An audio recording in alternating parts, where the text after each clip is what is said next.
but you can lead them down the path. The better you get at this to being exactly what you need them to be to help them make a decision that you know is right for them. This is the Just Real Quick podcast, where we discuss how to succeed in the world of sales through confidence, discipline, and consistency. Are you ready to be intentional about creating more opportunities that lead to sales? Tune into this episode right now for the latest insights and strategies that will take your sales game to the next level. I'm your host, Jefferson K Rogers. Welcome back to another episode of Just Real Quick. Today, I got my boy Jared Everett in the studio with me, and over the Zoom call, we got Blake Norton, two of my top dogs here at JKR Windows that are going to be contributing today on a little conversation about the most common character traits that we run into in appointments at the kitchen table. And Jared knows all about these four different character traits. Me and Blake are just going to help him elaborate a little bit on our perspective since we don't know a ton about them. All right, guys. So this is a character trait training. So in sales, generally there's 4 character traits. Now, some people, they can be kind of a mix, a combination of multiple character traits. But for the most part, people will kind of have their dominant trait that you can lean into. And as long as you understand it and how to navigate within that trait, you can find a lot of success with it. So we like to call them. So there's 4 character traits. You got your bull, owl, lamb, and your tiger. So the bull, we'll start with that one. But the bull, it's like you're really straightforward sort of guy. So on here it says they can be potentially intimidating. They're action inclined, straightforward. They're efficient, decisive, assertive, demanding, big picture oriented, not often prone to dwell on details, they're not one that you want to do a lot of small talk with, and you definitely don't want to interrupt them. So that's the bull. And my personal experience with bull, my natural inclination is I'm kind of a bull myself. Mm-hmm. So I've always actually done the best with bulls because they just want to get to business and talk fast. And I like to get to business and talk fast. I do really well with bulls, but not everybody does. But yeah, so just to open it up, let's turn it over to Mr. Blake and see what he's got to say about the bull. So yeah, a lot of bulls, with bulls comes a lot of bull shit, right? Ish. Just kidding. That was just a joke. So nobody can get offended about that. It was just a joke. All right. But basically bulls are one of my favorite. That's how I think, Jared, you set the record for one of the shortest appointments ever, going into someone's house and basically giving them a bid and preaching all the value and basically, selling them the entire pitch. It usually takes about an hour and a half to 2 hours if you're negotiating and stuff. So with a bull, I found a lot of times that window is smaller because you're cutting straight to it. There is no room for fluff. So you're just diving right in. And that's why it's kind of like fighting the bull in real life. Like you can't mess around. You can't check the time. You can't, have a coffee. You can't talk about stuff that doesn't matter. If a bull is charging you, you got to get out of the way or you got to run with the bull. You got to be with it. And it's fast. A lot of times they think they're aggressive, just like in real life. If you find yourself, anybody listening to this, if you find yourself, maybe butting heads with people, you have a bullish personality, right? You have an aggressive, strong. Bulls are also immensely strong. And so these are people that have that personality in their life. It's usually someone that's well off, somebody who's gotten somewhere with their life, who's got a Porsche in the driveway, who's got the Duramax 450 or whatever. He's got some big truck. He owns his own contracting company, right? Like we all know the type. Yep. It's a Durastroke. Yeah. And they know some things. And so they aggressive, also kind of a little bit of my insight on a bull, but like J-Rod said a minute ago, you usually run into a mix of people.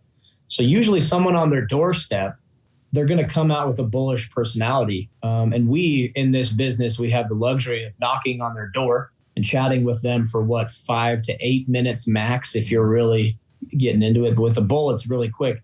You can usually get past the bull. I think every bull personality is a temporary personality. Yep. They start with a bull and then they turn into a tiger real quick. Nobody will be a bull longer than 20 minutes. As long as you know how to deal with the bull. Poking the bull. If you keep poking the bull, you're going to get kicked out of there even quicker.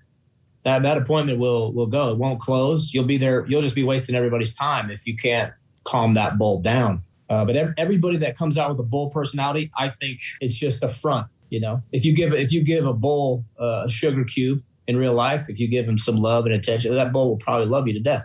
It's only when they think about a bull in the rodeo, they put that strap on the bull that's right on his junk. Oh yeah, changes everything about that bull. Exactly. The bull was just chilling. He's just like, what the hell?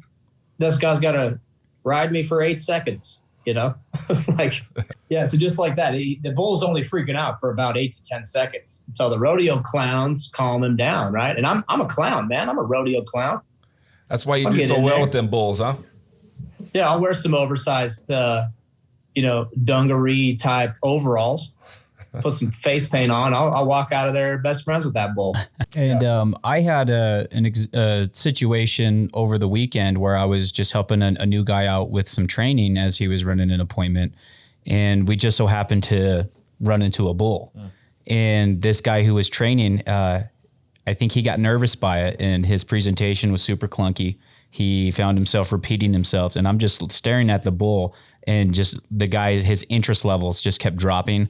Every time this guy bumbled over his words or repeated himself, the guy's interest level dropped. You could just visibly see it, to the point where several times, just to get things back cooking and going in the right direction, I kind of had to take control, steer it, get it in the right course, and then turn it back over to the rep. It ended up not closing. And I told that rep, I was afterwards, I was we can't get through stuff too quick. We also can't get through it too long. We need to hit it just in the right kind of cadence and fit into that pocket. It has a lot to do with that personality too. Exactly. How you manage it. And we missed it. I told him we missed it, man. We needed to manage that. We need to manage that a certain way, and we missed the opportunity. It doesn't mean that we can't close them down at another time, but man, that guy needs that information quick. He needs it professionally. And then also you got to be able to listen to a bull as well. So this guy, for whatever reason, the guy would ask a question and he'd give him kind of some half-ass answer, and you could tell that it just wasn't sufficient for the bull. So then again, I would have to take over again and just make sure that it was very, very clear, my communication, and the guy appreciated it. And like I said, I get along great with bulls because I myself am kind of inclined that way. So I'm able to see it live and jump in. But like I said, it just wasn't the right situation. That guy could have had a tiger or someone else who maybe closed him, but that rep was just not ready for a bull. So we put together a training plan for him, for sure. That's awesome, man. I think one of my favorite ways to, I guess, kind of calm down a bull personality or establish your equal. They don't respond well if you're dominating the conversation. They don't like that. They want you on their equal or just sub. But if you're down here and you're bumbling over your words and you don't know the correct answers, you don't know your craft, that bull's not going to respond well to you. So you have to be there's a little sweet spot. You're on an equal playing field with the bull, or you're just below him, so he's there. But you have to show competence with a bull. Yeah, otherwise he'll lose interest and lose trust in your ability to deliver for him. Absolutely. Otherwise, he's going to have to take charge. If there's a gap in dominance, he will fill that gap, right? He'll take charge. That's kind of what a bull does, is take charge of the situation. And a big thing that puts me on an equal plane with people, this is an advantage I have, or if you're a veteran, a lot of veterans of the military have this, because I can tell somebody, I'll slip in there something oh yeah, did you serve? Yeah, okay. If they served, it's even easier. But if I can slip in there I was when I picked this up when I was in the Marines or something, that bull perks up and he goes, Marines? Oh, okay. And now I just went up 20 points in his eyes. But I got to be careful. I don't go like this. Yeah. I'm I was in the Marines and I'm better than you and blah, blah, blah. Picture the most annoying Marine you've ever met. That guy, if I'm him, that won't work. I have to just be right there. Scale it back a little bit. Yeah. And so he just goes, oh, okay. And then it's interesting, man. I've seen a husband and wife dynamic, right? We'll get into kind of the type of wife or woman that marries a bull personality. We'll get into that. But it does bring them back down. It brings you up in their eyes. So whatever you have, if you can relay oh yeah, I'm a big, if Jefferson was in there and he's yeah, I got an elk last year, that bull might go, oh, you don't say. Now there's a kinship. Oh, you're competent too. I'm competent. You're competent? Excellent. Yeah. And that really puts them at ease. But if you don't have that, you can create that, right? Go get some experience to handle bulls better. But also questions are really good. So for example, I had a guy, he's like, I just don't think that there's going to be any equity. And from what you're saying, you show me the price and you show me here on this paper all the equity. He's like, I don't even think that's a thing. And I'm like, well, of course, that's just a metric. And I'm like, are you the type of guy that needs equity in your home? And he's like, oh, dude's got like 3 sports cars in the garage. He's got a freaking everything he wants in life, multi-millionaire. And I'm like, are you the type of guy that really needs equity? Like, you're telling me that you're going to get hung up on that? And that was such a bullish question to ask a bull that he was like, oh, I guess I'm not. I don't need equity, right? So that's another way you can kind of disarm a bull or kind of bring them back down a little bit. Yeah, I like to mirror them a little bit. 100%. Yeah, you got to be really forward with those bulls. You got to be competent. You got to be confident in your approach, your delivery. And confident. That's, Jared was just saying that example of that rep that didn't know what to do. And, he's early on in the process. We're doing some training with him, so you can't blame him. But now it's a great learning lesson. Like, you ever run into a personality like that again, you better have your ducks in a row. You better have done the work and prepared for all those types of scenarios. And if you haven't made it to that level yet, well, you better damn well get good at pretending that you have. Otherwise, you're going to lose credibility with that bull right away. And also, before we get too far onto these other ones, I ran into a bull the other day. We had a deal that canceled because it was a one-legger. And then the husband was a bull. And he came home and he's like, you did what without my permission and without my knowledge? And then we had to go back there and try and clean it up. And he's still trying to work it out with the wife. One of the things that we need to focus on is, of course, getting both decision makers there. But if you are going to take a chance on running an appointment without the other spouse there, you've got to do so good at preparing that spouse to present it to what you would assume. I always would assume that other spouse is going to be a bull. So setting up additional phone calls and additional meetings and doing everything in your power to make sure that deal is going to close, assuming that other person is going to be somewhat of a bull, and you're going to have to do a really good job of conveying that message and making sure that you don't lose your deal. Because that was, he gave it his best and he closed the deal, but then he lost it. And it was a big deal. And that deal also was a record-breaking deal for the person who said it that was taken away from them. So, right. Shit runs downhill pretty quick. It does.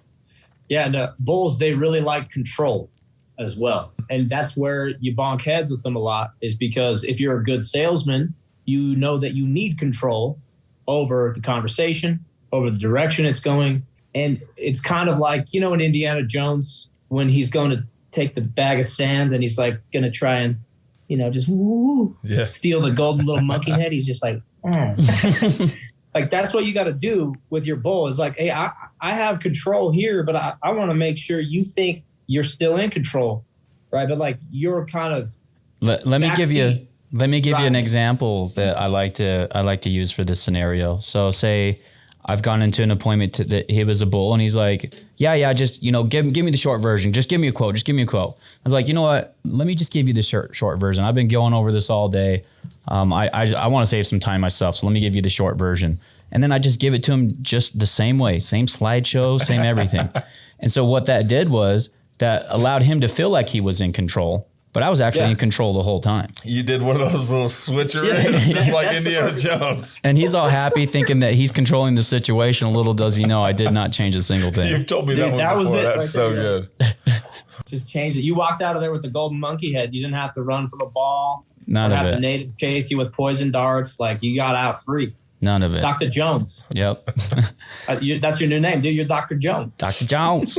All right. Well, let's get on to the next one, guys. So we're going to get into an owl. So this person is more logical, methodical, analytical, calculated, perfectionist. So this type of person, this is who they'd be like an engineer, an architect. We don't deal with a lot of scientists, but like the person that's really, really into numbers. So that's your owl. Now, accommodations, you guide them towards offering appropriate measures like information. So you want to get them all the information, all the details. Like someone that is, say, a bull, for example, I'm going to get through my slideshow rather quickly. I'm going to still get through it, but I'll get through it quickly. With my owl, I'm going to spend a little bit more time, especially on the numbers, the metrics, the glass packages. I'm going to spend more time on that because that's the stuff that makes them tick. And they're very logical. It's not going to be an emotional close. They're very, very logical. So you have to really dial in why this makes sense for them. Energy savings, equity. You definitely want to talk about the comfort, but it's the numbers that they like. So that's typically how like my approach would be with an owl. I get real straightforward with them. Also, I try to, because a lot of times an owl, they're a little bit socially awkward. And with me, when I'm dealing with an owl, I can tell when they appreciate when I can find some sort of like weighted level with them, find some sort of commonality. And there are parts of me that like to nerd out on certain stuff. So I'll ask some questions and find some commonality, and all of a sudden we nerd out for a couple of minutes. I've built all the rapport, and now I've brought their guard down a little bit, and then I really lean into these numbers and making sense of all of it. And that's how I feel I've put myself in the best position to get a close with an owl. What's your guys' thoughts on that? Dude, I think you just nailed it on the head, man. It's an owl. They love the data. And so you got to give them that data. And that's where, like, if you listen to Grant Cardone a lot, he talks about, what does he say? When he's talking about presenting, he's like, you got to go into freak mode. Super freak. You got to super freak the presentation, right? Yeah. That's where you got to hit them with like the best data you have, right? And they just love every detail. I find myself staying in the slideshow for an extra 10 minutes talking about that. And so that's where you as a salesman, your depth of knowledge is really going to help you.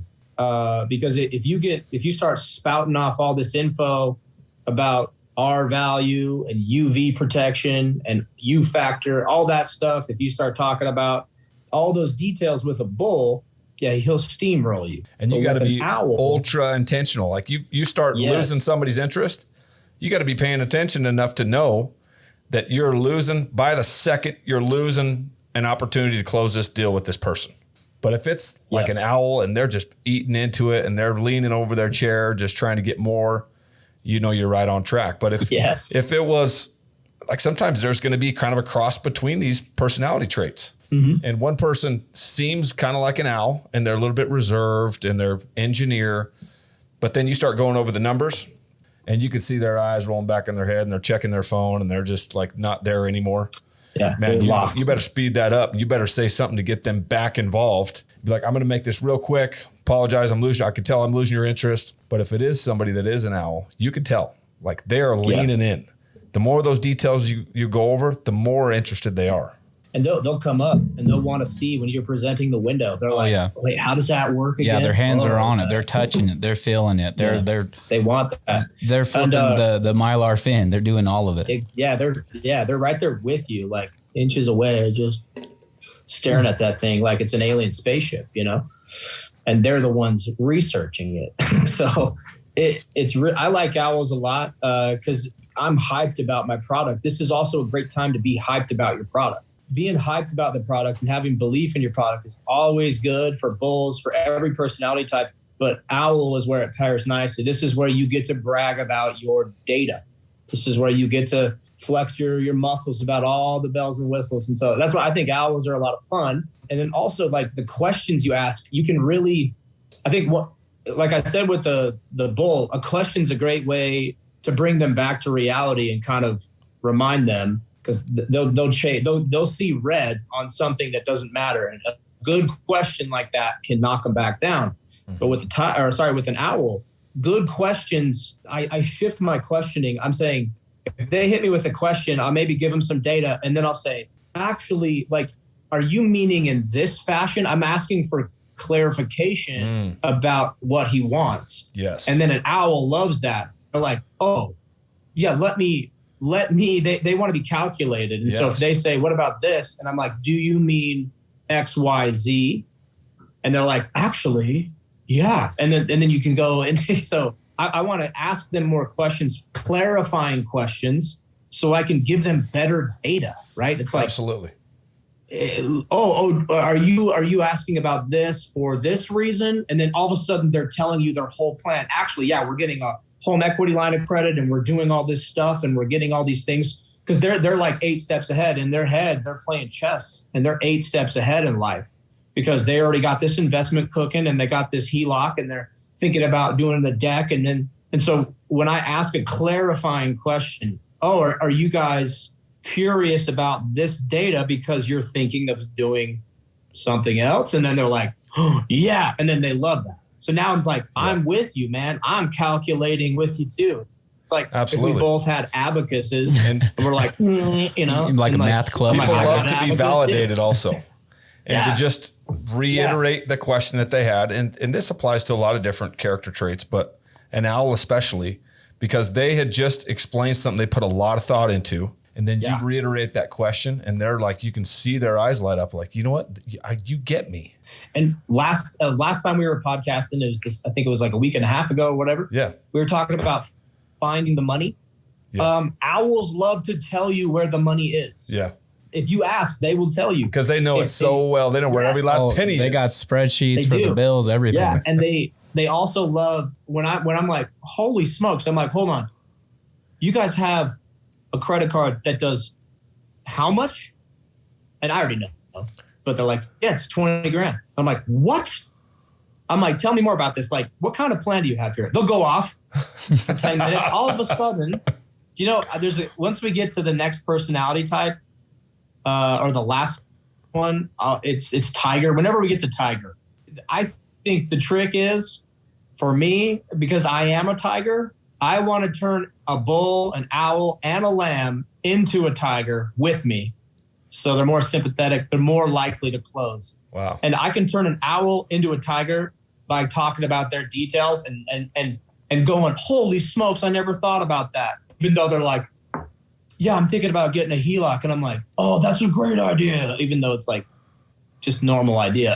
Yeah. I love that. I love hearing their plans. I like and then that. they all of a sudden will turn into a Tiger. I like that you bring that up because I do think if you can build the right relationship with them and acknowledge them in the way that they feel seen, we're all a Tiger. That's why we're talking about this stuff, so we can understand it, because every single one of these personalities has its own challenges. But you can lead them down the path, the better you get at this, to being exactly what you need them to be to help them make a decision that you know is right for them. Yeah. Sweet. I think everybody is a Tiger. They got a little bit everybody's of, a Tiger at their core. They sure do. Everybody has a little bit in them. Yep. They got it. Everybody has that greatness. Everybody has that greatness in them within. Yeah. Everybody's a Tiger. Yeah. Everybody's Tony. Yeah. I have a funny story about Tony the Tiger. I'll share with you offline. It was at boot camp. You'll be on the ground laughing, dude. It was hilarious. But all right. Yeah, everybody's great. Yeah, they're great. They're great. But I actually had an owl just the other day on our kickoff event trip. And I had an owl very interested in all the details. And I could see it because guess what his hobby was? Drink mixology. Okay. Wow. He had an entire wall full of rare liquors and liqueurs for flavoring and bitters and everything. Wow. And me also being in the details of my life, like you can see behind me, I got this set up. I got my cigars. I got my hobbies, and they're very detailed.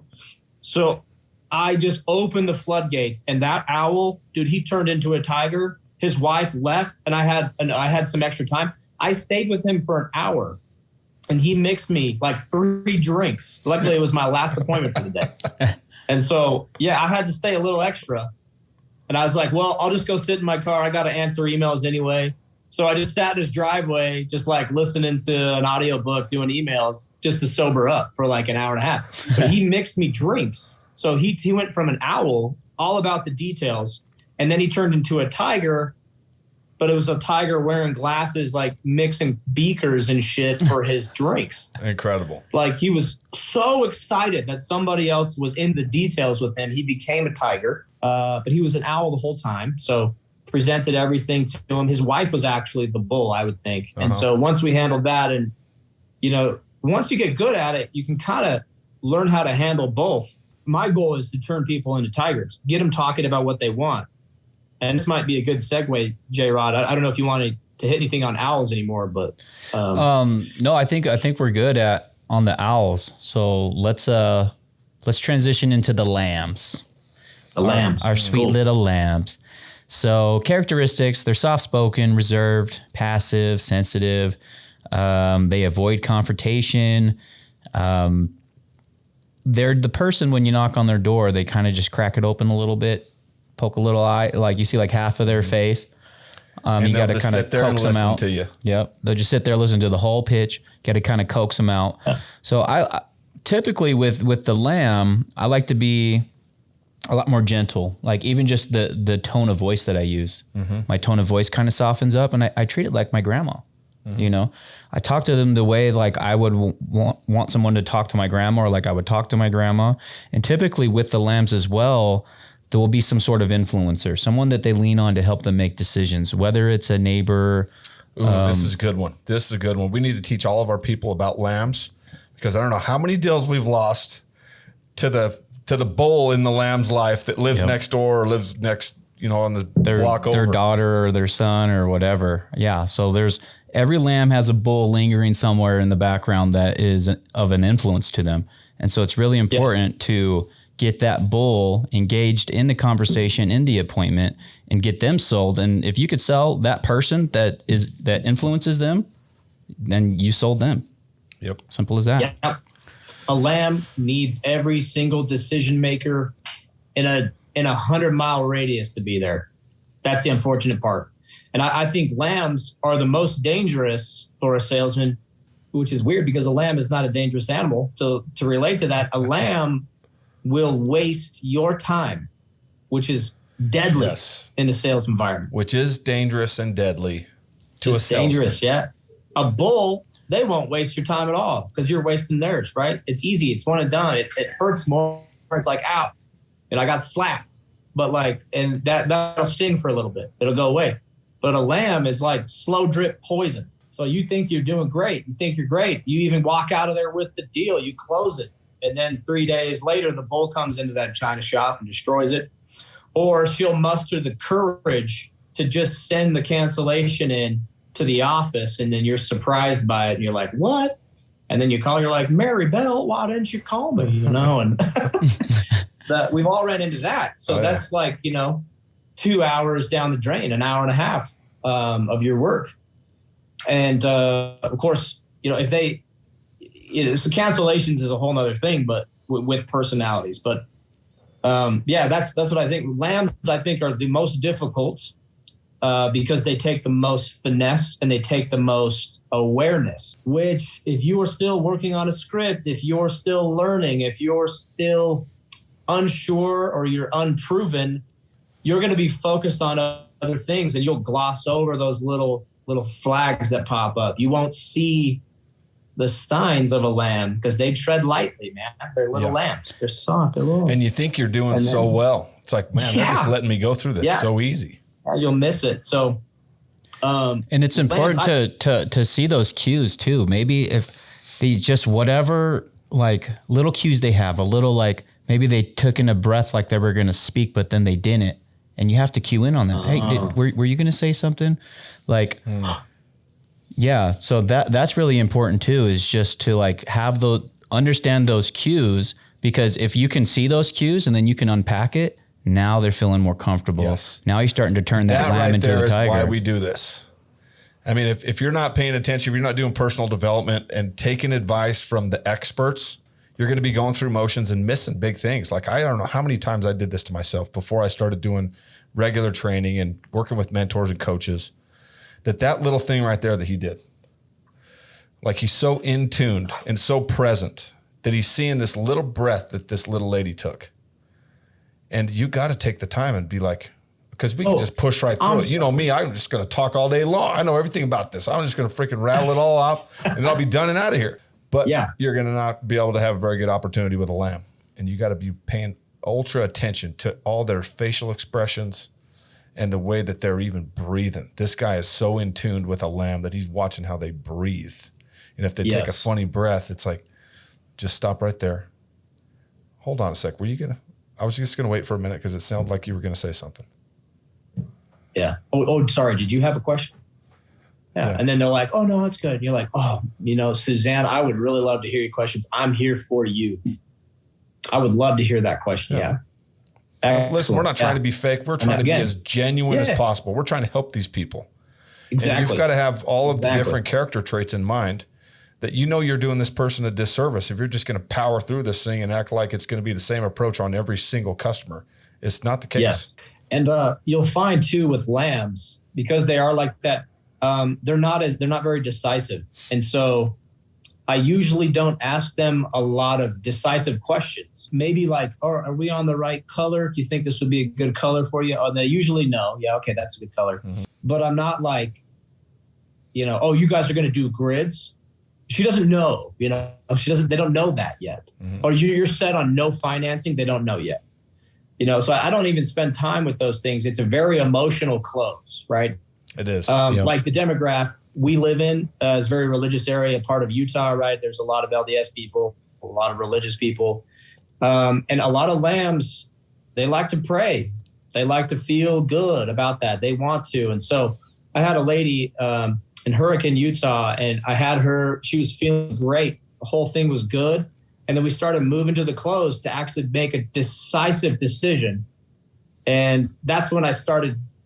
You can't be as gentle on a close when you have to commit somebody to decide. Yeah.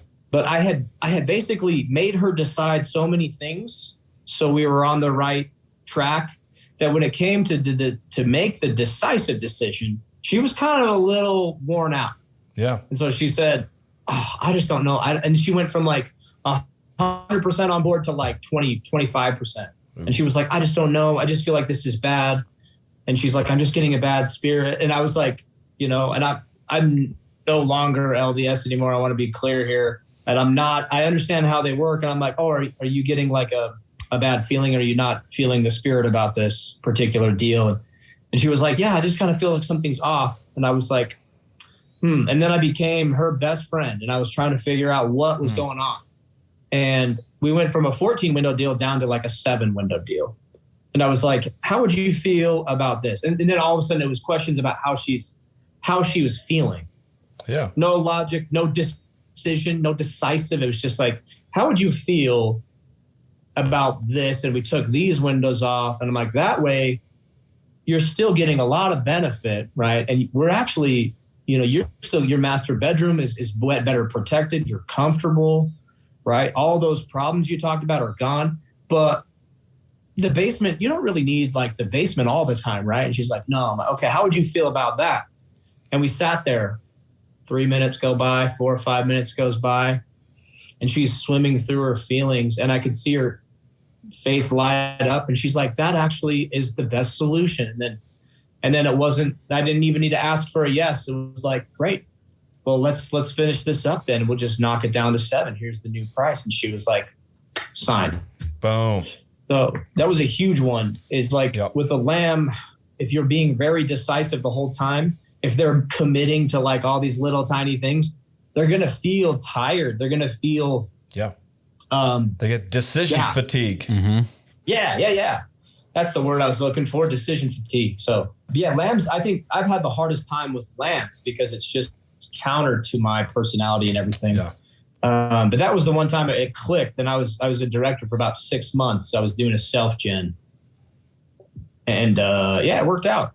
But that's amazing. And something you were saying, it kind of clicked in my head. It's like with a lamb, because it's more of an emotional close. So you're asking questions like, how do you feel about this? Yeah. But when you're with like an owl or a bull, it's more of a logical close. So you're more like, what do you think about this? Yes. Just these little subtleties with how do you feel and how do you think, depending on character traits. Mm-hmm. And they also like social interactions, and like how they are viewed is also important. So, with a lamb, every time I'm like, hey, so Susan, could you picture this in your home? Right. And I'm like, you said you have your friends over here every day to play bridge. Do you think that would affect this area here? Do you think, how would your friends feel here without that heat? They're like, oh, my friends would feel so much better. My friends would be more comfortable in my house playing bridge with me every Tuesday at 3 o'clock in the afternoon while we watch Price is Right. Absolutely. Yeah. Imagine. Now she can picture that. And that's what I say when I'm Bob Ross and I'm like, oh, there's a happy little bridge party right here. Oh yeah, just painting that picture. Oh, your friend's like, can you imagine the tea and crumpets you will have here, Margaret? Yeah. Just imagine it. She's like, oh my gosh, I can picture it now, And it's like, and that window, that's a gorgeous opening. That's huge. That 1960s home with like the 30-foot window in the window, like you know what I'm talking about? Oh yeah. The huge picture that's window. That's a good conversation piece, right? During your get together. And she's like, oh yeah. And then I'm like, oh, the neighborhood's going to love you. We're going to love you. You're going to market this for us. Like, cause at your bridge party every Tuesday, you're going to market for us. And she's like, hello. Yeah. It's very, very feeling, very in tune, very social, they also visual, I would say. Like they need a picture. They need a reason. Yeah, I love that. That's one of my favorite things that we talk about is the Bob Ross, those happy little trees. Painting the picture. You can apply it to so many things. And in sales, it's so important that you're good at telling stories and painting the picture so you can help people visualize what this is going to be like. And they're selling themselves. Like they're visualizing, they're feeling it. It hasn't even happened yet, but they're already kind of walking through the steps of what it would feel like to have it done and completed and how easy it's going to be on them. And then to have all of the benefits. But if you're not good at painting those pictures and telling the stories and the things that are relatable to where they're at and the decision they're about to make, they're relying off of just them. Yeah. And they will default to sending your ass home every time if you don't get good.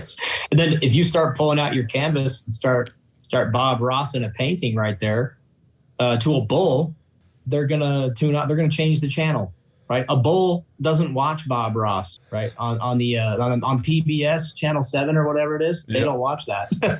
So you got to know who your audience is. You got to know these personalities, right? Because I'm not gonna pull out an easel and paint this emotional picture for a bull or not even an owl, maybe. It really is the emotion, the vision.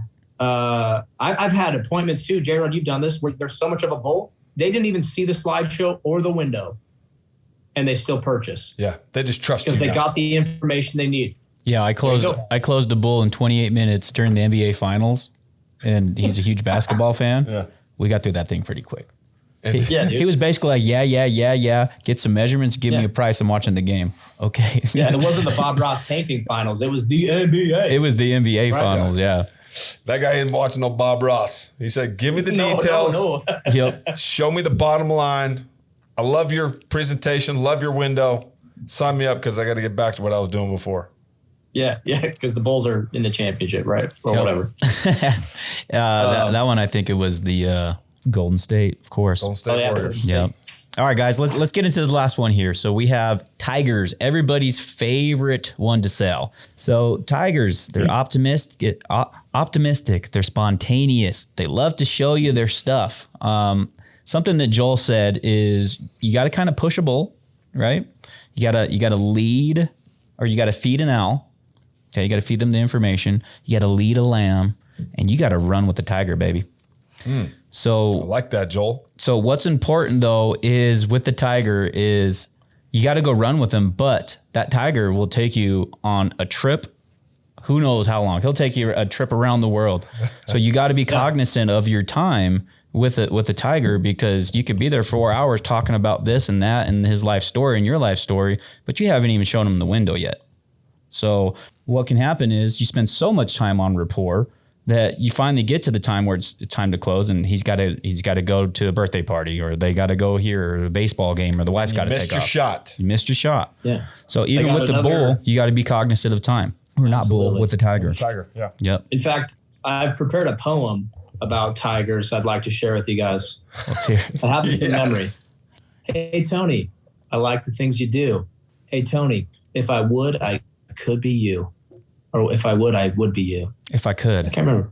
If I would, hey, Tony, I like the things you do. Yeah. Hey, Tony, if I could, I would be you. I would be you. Thank you. You've heard this one. Yeah. No, I haven't, but. You're the one and only tiger with the one and only taste. You know how to take a breakfast and make it. You guys can finish it. Great. Sorry, that was just a tangent. I like that. But yeah, the tiger, they're the person that you just get on the same page with them, all of a sudden you're best friends, it actually can kind of get hard to get through the presentation because they just want to cut you off and show you this and show you that. So super important. You got to feed into it, but also be cognizant of your time, have that built-in clock, that urgency built in, so you're still going to hit your marks. Something that Jeff and I spoke about the other day is like, you want to have your timing built in so good that you understand that if you're going to spend more time, say with the rapport building with the tiger, you got to make that time up somewhere else. Because regardless, that cadence, you got to hit that similar cadence. Just because it's a tiger doesn't mean you're there for 3 hours. You still want to be in and out within like an hour and a half to 2 hours, Yeah. So why don't you give us a little bit more feedback on the tigers there, bud? Dude, the tigers are the best. I love telling stories. I'm a tiger through and through. I love being validated. I get weird though with certain types of praise. I like subtle praise, right? And Obi called me out. Well, he didn't call me out, but Obi saw this and brought my attention to it. He was analyzing my personality one time when we were talking about these very things. And we had to evaluate each other and say what kind of personalities we were. And I think like Joel was like a tiger lamb combo. I was like a bull tiger combo, but Obi nailed it. He's like, Blake likes praise and validation, but he doesn't like group praise or being in the spotlight. He just likes the tip of the hat, a nod. I love that stuff. And I'm like, dang, he's right on. But I love telling stories, right? And if we look in the media, if we look in our entertainment, if we look everywhere, like charismatic people that are usually in front of a camera or a stage, they are tigers or they're emulating tiger traits. So like our whole society, so a lamb, a bull, an owl, they are all predispositioned to love tigers. We love when Tony the Tiger rallies all the kids in the neighborhood in the commercial and he's like getting everybody on their bikes and they're going off jumps and they're singing about Frosted Flakes. We love that shit, That's all of marketing is tigers. It's showmanship. Yeah. And like tigers in the circus, it's so fitting, a flaming ring of fire and some German guy with long hairs up there like, yeah, this is my tiger. And he jumps through the hoop. Like, we love that shit, And I love it too. I love the showmanship. I love, if you're a tiger, also, we kind of glossed over this. We should be analyzing our salesmen. What kind of personality are they? And what kind of traits can you do? I think everybody is a tiger if you get them on the right topic. Because you'll get the most awkward person and all of a sudden you talk about Star Wars or something and they become the most charismatic motherfucker out there, man. And they're telling you about how Kashyyyk has 9 moons and like Boba Fett's armor was made out of Mandalorian steel called Beskar and all this shit. They know everything. So now they have all the data as an owl and they get the excitement of a tiger. And they're like, can you believe that Darth Maul didn't finish, whatever they say. Right? Can you believe that Ben Quadranero's pod racer only could do this much speed? Like, you're like, what? No way, And so everybody's a tiger, man. A bull, you get past this bull, he's going to have a tiger in there. So what I'll say about tigers is charisma, like your weapon is your tongue, your mouth. And I'm trying to teach this to our coordinators and our directors as well. It's like, this is your craft right here. It's your craft. We're not lifting up I-beams and welding them in place on a skyscraper. We're not blue collar like that. We're intellectual. This is an intellectual job. That's why it's harder than blue collars. Because I have to be in a good mood to go to work. In blue collar, man, Jeff, how many days were you in a fucking pissy mood and you just went up, or you were like hungover or high, and you still went and did your blue collar job, no problem. You didn't have to. All you had to do was show up. You didn't have to talk to anybody. Yeah, exactly. And now we have to be very cognizant of our showmanship and our mind and our intellectual weapons that we have, our skills. And when you're a tiger, or you have a tiger, or you got to be a tiger to be a showman, to come in here and be super freak that presentation like Grant. That is tiger. That is showmanship. And so I love that stuff. And I think that's why everybody else loves it.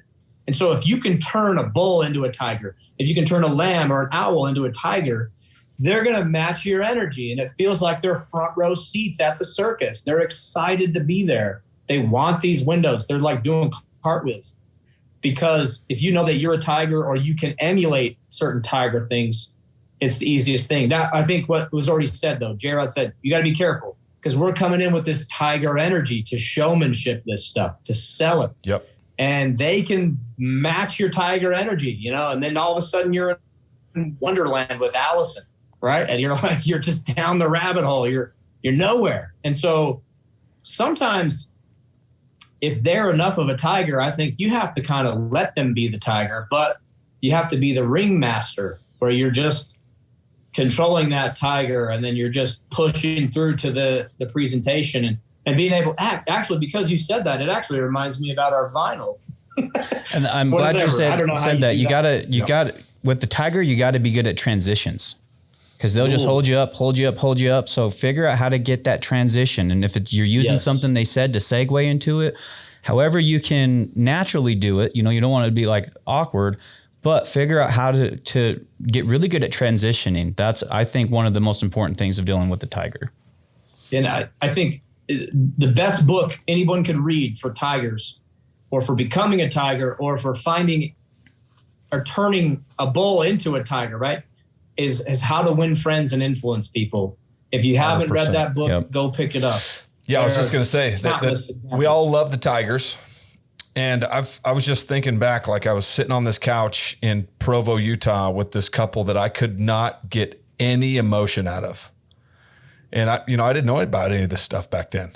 And I was just thinking, like, they were family oriented. They lived in Provo, Utah. There was a mountain of things that I could have used to help bring some of that tiger out and get them involved. They had us to their house. Like, I was sitting there with my brother doing training, trying to impress him and trying to get the sale.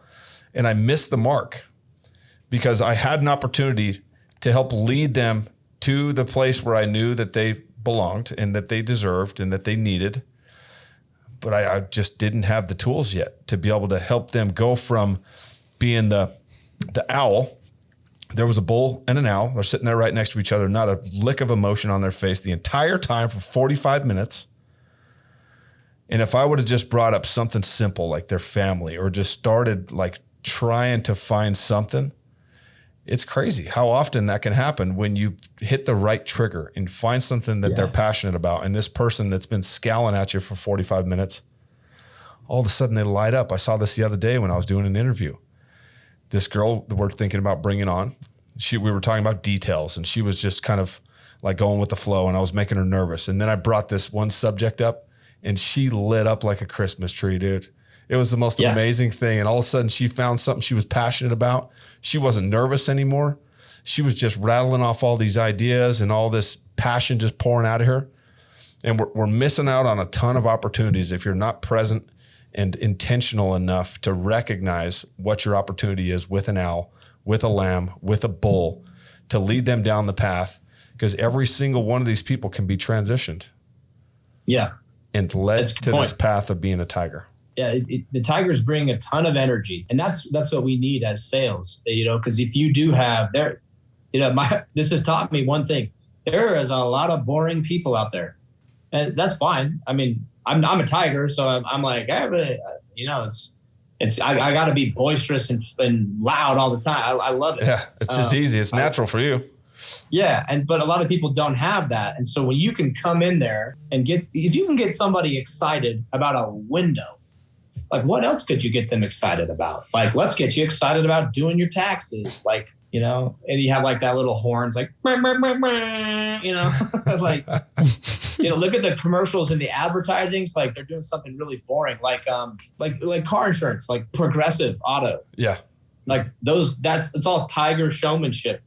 It's like the most boring thing, you know, or Geico. You know, I always joke about that. I'm like, any more anything, like if you switch to Geico, you can save 15% on your car insurance, right? Like, that's like ingrained in every American because of this mentality of like showmanship and like spicing up something that's boring into something funny. Yeah, a little bit of comedy goes. What's that guy in that insurance name? Is it Chaos or something? I forgot his name. Yeah. But he's like always wrecking cars or just whatever. Yeah, like I'm your daughter's soccer game or whatever. Yeah. Yeah, that's genius, right? Yep, same thing we need to do. We got to be creative. We got to bring the excitement out in something that just by itself at surface level isn't all that exciting. But when you can start talking about it in a way, and that passion, conviction is coming out of you, and you're getting them to get involved and talk about the things that make them passionate, we can turn it into this it's a marketing game. We are marketing to 4 different types of character traits. And unless you're paying a lot of attention, you're going to miss out on opportunities if you're taking a bull approach with a lamb or an owl. Or if you're moving a little bit too fast and you think they're on their way to being a tiger and you're getting a little ahead of yourself and they're still back here needing some more information. So that's what this is about. I mean, we got bull, owl, lamb, and tiger. And if you don't know them now, there is a book and you can look it up, just bull, lamb, owl, tiger. It'll pop up. You can read the book. It's a quick read. Watch this thing over and over and over and start applying it. And it'll be pretty quick when you start noticing the differences in how people are perceiving your presentation and the little adjustments that you start to be aware of that you need to make because now you're a little bit more present in the moment of what needs to happen right now. You're a professional salesperson. You have got to get good at this stuff. Otherwise, you're blowing opportunities with these different personalities because you're just trying to take the same approach. And I feel like I did this for a lot of my career. I was just doing the same approach. Like I knew the script. I knew what I needed to do. I knew that I could get this thing done in about 45 minutes. At the very longest, it would take me an hour and a half. But I missed a ton of opportunities because I missed those subtle little cues. And I was so in my own head and I knew all the stuff and I was so proud that I missed a ton of opportunities. And I don't want that for anybody else. You got to pay attention. Yeah. Hopefully this helps people come to that realization quicker. Like we were talking about that the other day, Jeff. It's like the mistakes that you made when you started this company, none of us have to experience those because you learned the wisdom and imparted that to us. And now we have a huge springboard to jump off of. And these personality types, if you master these, it'll just change the game for you. In your opinion, what is the best personality to have for a salesman at JKR? Now, we've talked about dealing with these personalities. Where should our guys be? You know, if they have some of these personality types, where should they be? What's the best personality to be as a salesman? I think in sales, there's a 5th character trait. It's a chameleon. Ooh, I like that. Ooh. Oh my God. I'm writing that down. Because you know what? If you're in front of a lamb, you can't be a bull or a tiger. And you don't want to bombard them with a bunch of technical data and all kinds of information because you'll lose their interest. And if they're a bull, you don't want to approach them like a lamb. And if they're a tiger, you don't want to approach them like an owl. So you really have to have all these things teed up at every given moment for whatever type of character trait that you're in front of. And you have to be a chameleon for all 4 of these character traits. Dude. Fire. What? Fire. Just blew my mind, Jefferson. What do you think, J-Rod? I agree, man. I mean, I think tiger, if we're just like looking at it generally, tiger really, it helps because typically you have a good attitude. You're charismatic, you're outgoing, and people tend to respond to that. You know, you bring the right energy, like just like if you bring bad energy into it, they're gonna respond to that as well. So I think naturally a tiger probably has a really good, good success rate, I'd imagine. Yeah. Again, I know myself personally, I'm more bullish, and I've had to really like work on certain things with patience and everything to get really good at sales. And like Jeff said, being a bull didn't help me in sales. It helps me with bulls. It doesn't help me with anything else. Being a chameleon, that's what's really helped me. And that's what you developed into. Cause that's what I was a bull, and I would power in there and I'd come in with all this energy. And for those people, like that couple I was just talking about, Provo, Utah, they were, it was an owl and a bull, and I just like completely exhausted them. Yeah. And they lost interest in the first 7 minutes that I was there. And I just powered my way through it, and I didn't even recognize it. And I saw that I had lost their interest, but I was like, I'm just going to do my thing and go through the motions. But what Jared has done, and what I think you have done so well, Blake, and probably have a little bit more naturally than either one of us, is to have this chameleon in you. To, no matter what character trait you're in front of, you're picking up on these little subtle cues, and you're seeing what level energetically that they're at and the kind of personality that they're conveying to you. And then you adjust. Yeah, no, and I guess sometimes like I like that. Chameleon is awesome, but like also something that's like hidden, like a chameleon changes color to hide, right? So we don't use it in a disingenuous way, right? A chameleon is someone who is relatable, who can adjust to any personality, right? Yeah. Adjust to the surroundings. That's why I like that. Of an expert salesman.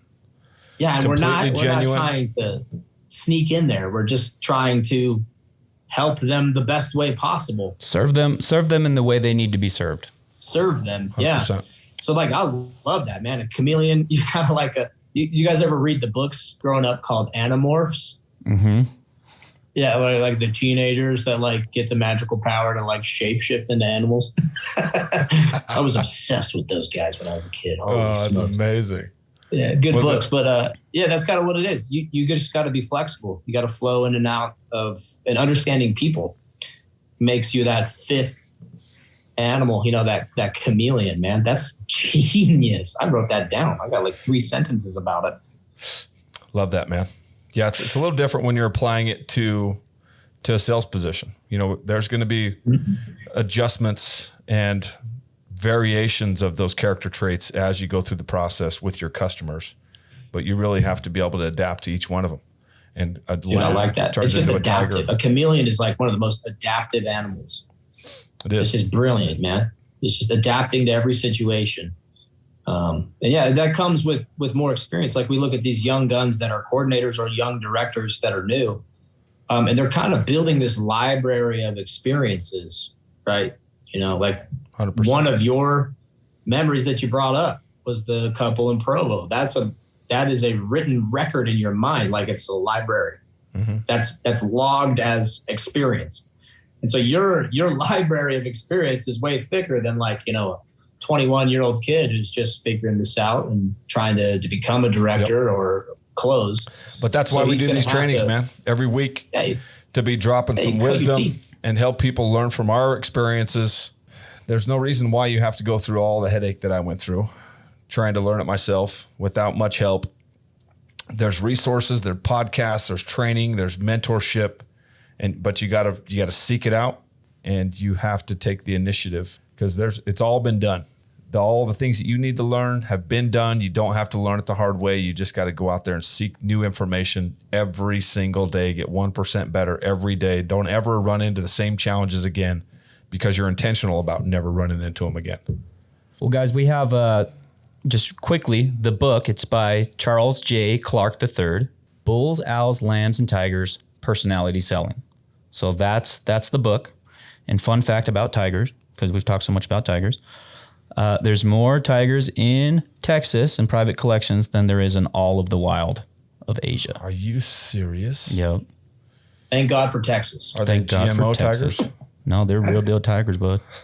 Bengal tigers. Bengals. Bengals. That's awesome. Siberian tigers.